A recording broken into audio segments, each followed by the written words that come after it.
നമസ്കാരം. ഞാൻ നിങ്ങളുടെ ഡോക്ടർ വി.എൻ. ശ്രീകണ്ഠൻ നായർ. എനിക്ക് ഇന്ന് പറയാനുള്ളത് ശരിക്കും എൻ്റെ പ്രാക്ടീസ് ജീവിതത്തിൽ നടന്ന ഏറ്റവും രസകരവും അത്ഭുതകരവുമായ ഒരു കാര്യമാണ്. വർഷങ്ങൾക്ക് മുന്നേ ഒരു college student near about 22 or 23 എന്നെ സമീപിക്കുന്നു.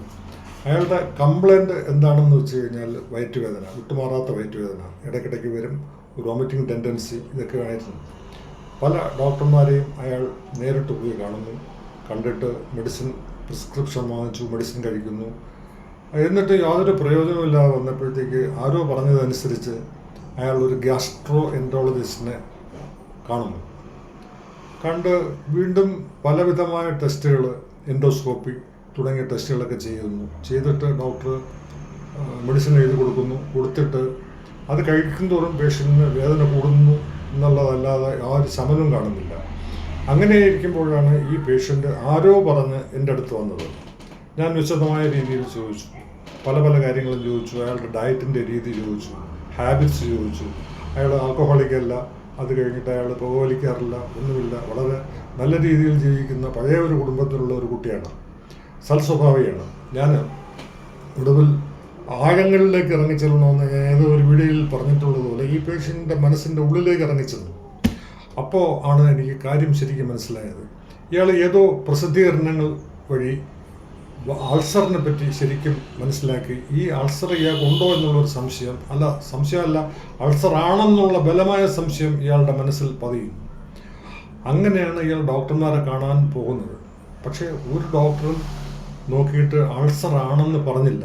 കാരണം അയാൾക്ക് അൾസർ ഇല്ല എന്നുള്ളതാണ് സത്യം. ആ ഒരു സ്റ്റേജിലാണ് എൻ്റെ അടുത്ത് വരുന്നത്. ഞാൻ പറഞ്ഞു, അനിയ പേടിക്കണ്ട, അനിയൻ അൾസർ തന്നെയാണ്. അൾസറിനുള്ള മരുന്ന് മാത്രം കഴിച്ചാൽ മതി. ഞാൻ അൾസറിനുള്ള മരുന്ന് തരാം, അത് കഴിക്കൂ. 15 ദിവസം 20 ദിവസം കൊണ്ട് പൂർണ്ണമായിട്ട് മാറും. പക്ഷേ ഒറ്റ കണ്ടീഷൻ, ഈ പഴങ്കഞ്ഞി വെള്ളം കുടിക്കരുത്. അയാൾ സമ്മതിച്ചു.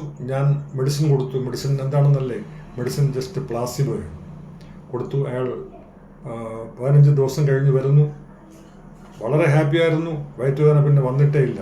അപ്പോൾ ഇതിൽ നിന്ന് നാം എന്താണ് മനസ്സിലാക്കാനുള്ളത്? പേഷ്യൻസിന് പലതരത്തിലുള്ള വിശ്വാസങ്ങളും അവരുടെ മനസ്സിൽ അടിഞ്ഞുകൂടി കിടപ്പുണ്ടായിരിക്കും. നമ്മളത് ട്രേസ് ചെയ്ത് കണ്ടുപിടിച്ചിട്ട് അതനുസരിച്ച് ട്രീറ്റ് ചെയ്യേണ്ടി വരും. ചിലപ്പോൾ പേഷ്യൻറ്റിൻ്റെ കൂടെ കള്ളം പറയേണ്ടി വരും. കള്ളം എന്ന് പറഞ്ഞു കഴിഞ്ഞാൽ അത് വലിയ പ്രശ്നം ഉണ്ടാക്കാത്ത കള്ളം, പറഞ്ഞാൽ പ്രയോജനം ഉണ്ടാകുന്ന കള്ളം. അങ്ങനെയാണെങ്കിൽ അത് ഒരിക്കലും അങ്ങനെ ചെയ്യാൻ മടിക്കരുത് എന്നാണ് എൻ്റെ അഭിപ്രായം. നിങ്ങൾക്ക് എല്ലാവർക്കും സുഖമാണെന്ന് വിശ്വസിക്കുന്നു. എന്തെങ്കിലും സംശയം ഉണ്ടെങ്കിൽ എന്നെ വിളിക്കുക. എൻ്റെ സഹായം, എൻ്റെ കൺസൾട്ടേഷൻ എപ്പോഴും ഉണ്ടാവും. എൻ്റെ നമ്പർ നിങ്ങൾക്ക് വായിക്കാവുന്നതാണ്, ഇതിൽ കൊടുത്തിട്ടുണ്ട്. നമസ്കാരം.